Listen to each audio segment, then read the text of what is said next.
Hai semua. Jangan lupa like, subscribe dan tekan loncengnya. Hari ini saya nak masak ketam nipah masak sambal. Resepi mudah tapi sangat berbaloi. Especially kalau suka makan ketam. Kita mulakan dengan kisar bahan-bahan utama. 15 bawang merah, 7 bawang putih, halia, kunyit hidup dan lengkuas. Kisar semua sampai halus.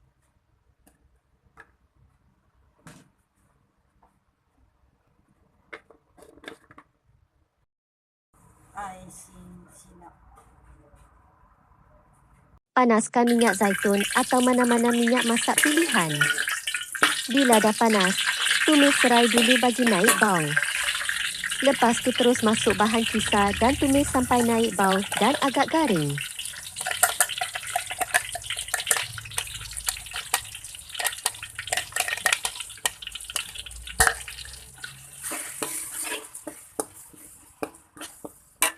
Kemudian, masukkan 2 keping asam keping dan 2 cawan cili kisar. Sambung tumis sampai pecah minyak. Ini penting untuk naikkan rasa sambal kita.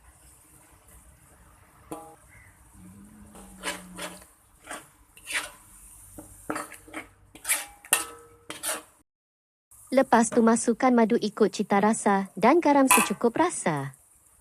Gaul rata dan bagi sebati dulu.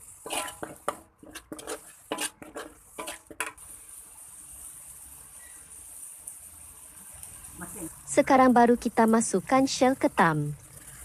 Tutup kuali dan biarkan masak dalam 10 minit. Ini untuk bagi sambal meresap dan ketam mula lembutkan sikit dari wap panas.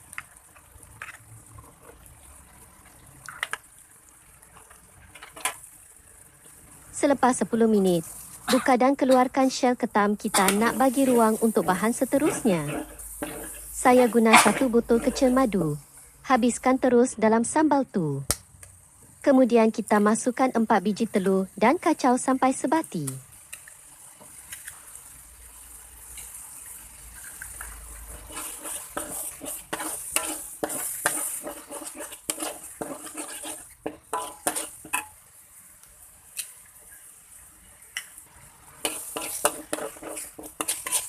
Sekarang baru kita masukkan isi ketam. Saya guna dalam 7 kilo ketam nipah. Memang puas hati. Kacau semua bahan sampai rata. Pastikan sambal betul-betul sebati dengan isi ketam. Akhir sekali, tutup tudung periuk dan masak selama 30 ke 45 minit atas api kecil. Jangan buka tudung. Biar waktu buat kerja dia. Ini yang buat rasa lagi meresap dan ketam jadi super juicy. Dah siap. Ketam nipah masak sambal kita padu betul. Pedas manis lemak dengan telur dan madu. Sesuai sangat untuk makan ramai-ramai. Jumpa lagi di video akan datang. Jangan lupa like dan komen kalau suka resep ini. Selamat mencuba.